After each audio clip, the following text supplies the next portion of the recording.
Well, apparently LSS picked Thursday evening or Friday afternoon. I think it's afternoon. Anyway, wherever you are, they picked right now, when I'm recording this video, to release all of this information. So let's go through it piece by piece because they released products and events and cards and heroes and so on and so forth. So we'll talk about it all. Why not? Starting with the Armory deck Max Nitro. Now, following in the footsteps of previous Armory decks, they've delivered a hero that is relatively easy to pick up, another mechanologist in this case, relatively easy to understand, and in this case, a hero that is a little underserved. This is a hero that has wallowed in relative obscurity ever since his release, and now without the ability to gain action points with High Octane, he doesn't really have much of an identity as a mechanologist, and that's kind of the mechanologist class outside of Dash.io.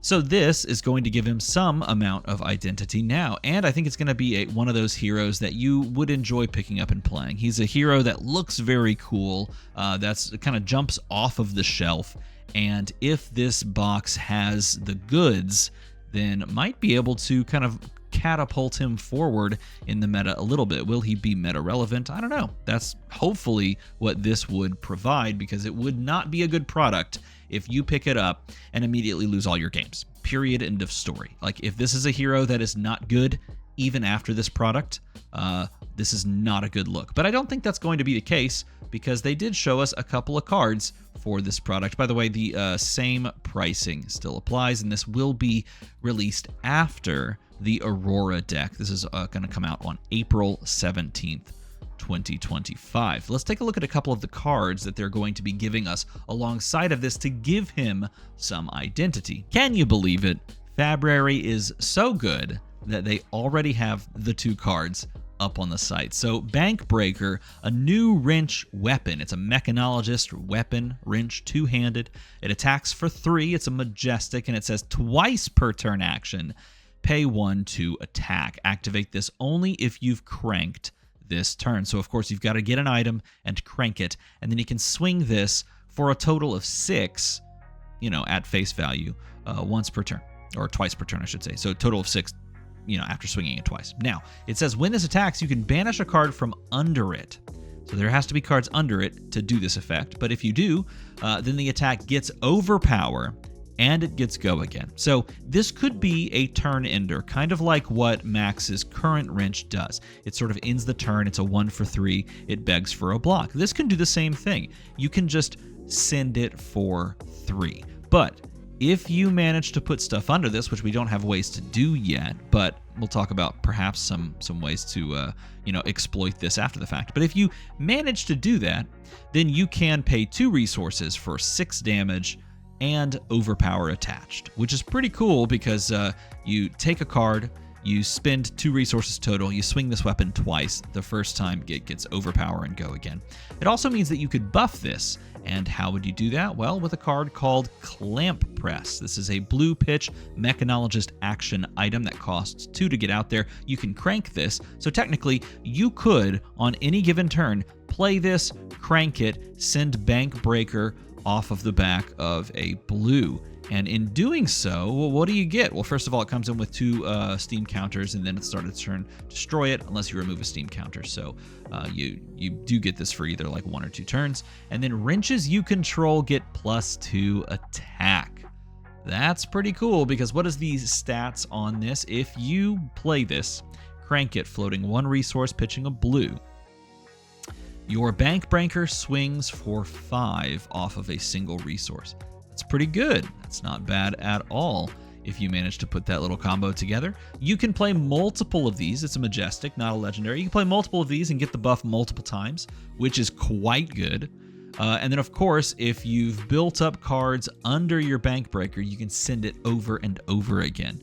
So we used to have Nitro Mechanoid Max. That was the deck, right? And you built up action points off of the back of High Octane, and then you sent the mech a ton of times. And now we have Nitro Mechanoid. It's just a wrench. It's not even a mechanoid. It's just a wrench. We have Nitro Wrench with just buffing the wrench and sending it a couple of times on the turn. So I like the little spicy connection in that there's a similar kind of Rube Goldberg machine that you're putting together, and you get the payoff from it. Now, speaking of Nitro Mechanoid, the construct of the Nitro Mechanoid is important to look at because it says transform target mechanologist head, chest, arms, legs, weapon, and 3 hyperdrivers you control to create the Nitro Mechanoid. And when you do, you have all this stuff stacked under the Nitro Mechanoid, and then you banish a card and you get to attack. And of course, this comes in for 5 with overpower. So keep that in mind, because everything that goes on the different pieces of equipment or the weapon and under those things as well goes under the Mechanoid when you switch. So if there are cards under Bankbreaker and you still play towards the Mechanoid game plan, if they give us some way to connect Mechanoid to this, then you could juice your Mechanoid for like the entire game, which is a cool idea. So I'm curious to see if they are tying in the Nitro Mechanoid or if they're just kind of leaving that, off to the side as sort of a failed experiment and instead giving us like just Bankbreaker combo stuff. But if you can put stuff under this, Nitro Mechanoid could still be alive and kicking, and I hope so, because it's beautiful. Like, that's one of the best cards. That's so cool looking. But that is not all they announced, because a couple of hours later, they announced Pro Tour Singapore. The second Pro Tour this year is going to be in Singapore. Now, this sets up the calendar quite nicely. We know, of course, Pro Tour London rapidly approaching. Pro Tour Singapore here is going to take place in July. The dates, I believe, are right here, July 17th to the 20th. And of course, it's going to be, the event itself is going to be classic constructed and mixed with High Seas booster draft. Look, LSS, I recognize that you have not asked me to provide commentary since October of 2023. Who's counting, though? Not me. Just say the word. I will commentate a pirate set so hard. Either way, it doesn't even matter. It doesn't even matter, because High Seas booster draft, how exciting is that going to be? How exciting is that going to be? I can't wait. But also, this event's going to be really exciting, because who doesn't want to go to Singapore? I actually very much want to go to Singapore. It's on my very short list of places I would love to travel to. And it's looking like this is going to be a really cool event. If we go to the event itself, it's a full weekend, as you would expect at a Pro Tour, of Classic Constructed, and in this case, High Seas Booster Draft. They're running a Calling, which is also Classic Constructed. I do want to point out the Battle Hardened on Sunday is going to be Living Legend. So if you've been waiting for another opportunity to dive into the Living Legend format, this is an opportunity for you. And keep in mind, that is a pretty solid format now that Verdance has gotten the axe. Or I guess they took her staff and snapped it in half. Either way, technically it was Icelander's staff in the first place. But I mean, can anyone really say that? Did Icelander ever play? Well, yes, she did when she first came out. Anyway, this format is going to be really fun to watch. I would love for someone to do like a side stream of it, like a multi-stream. LSS, look. Multi-stream this freaking event. All I'm saying is that people would want to watch that. I'm just saying they would want to watch that. I think it's pretty cool. Alongside of the announcement of World Tour Singapore, Pro Tour Singapore. I don't like that they're doing this World Tour thing. Just call it a Pro Tour. We know it's connected to the World Tour. I get it. Everybody gets it. It's branding. I get that as well. But like, it's confusing when it's like World Tour, Pro Tour. Which is it? Is it Calling? Is it Pro Tour? I don't know, man. Just it's World Pro something Singapore. It's in Singapore.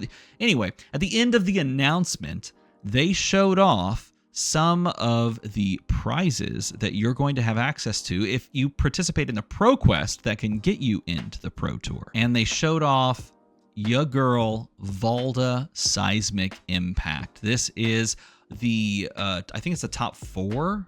Is it the top 4? Hold on, now I have to click the video, click the play button, like zoom over here. It's the top 4 prize. Yeah, I thought it was the top 4. I should have just stuck to my guns. Valda Seismic Impact is the 4 intellect, 40 health guardian hero. She doesn't have the extra health that she did before. She is indeed fighting in a tavern, and to me, the foliage looks very Caribbean, and the person that she's taking down is vaguely piratey. I'm just saying. At this point, I see them everywhere. But Valda Seismic Impact says, whenever an opponent draws 1 or more cards during an action phase, an opponent, keep in mind, create that many Seismic Surge tokens. So if your opponent draws one or more cards, you make that many tokens, which is pretty cool. Unfortunately, she enters into a meta where all of the card draw has been snapped in half. So, you know, I guess if Redline Syndra is still drawing cards off of Mask of Momentum, then maybe that's a thing. Either way, you create the Seismic Surge tokens. And then at the start of your turn, if you control 3 or more Seismic Surge tokens, just like her old effect, cards you own with Crush get Dominate this turn. So again, if you don't remember old Valda, let's go ahead and pull Valda. Valda, whenever an opponent draws a card during an action phase, create a Seismic Surge token for each card drawn this way. So it's exactly the same effect. It's just worded better. I like that. At the start of your turn, you control 3 or more, you get the same exact effect. So she is essentially back, and I would say better than ever, but she lost like 2 health from the transfer, because she was at 21 health, and now she's at 40 health. All right, so she didn't get the extra 2 health from growing up. Either way, it's cool to see Valda back and in action, and they gave a couple of little spoilers. I don't know if we can pull these up very well. It's cutting off. What if I just like press some buttons here? Maybe I can press a button or two, and then something might magically get better if I can just kind of do one of these, do one of those. What if I just like did one of these? Hold on, wait. What if I...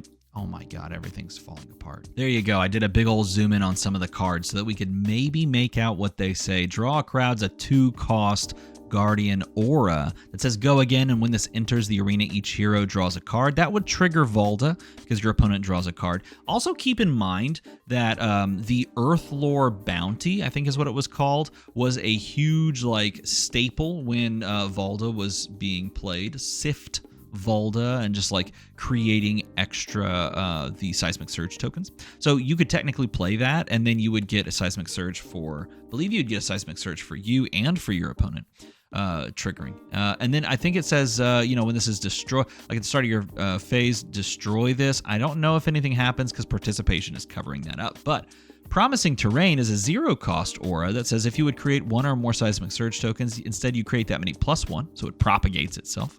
And then if you control 3 or more, then you draw a card and gain a life whenever this destroys at the start of the turn.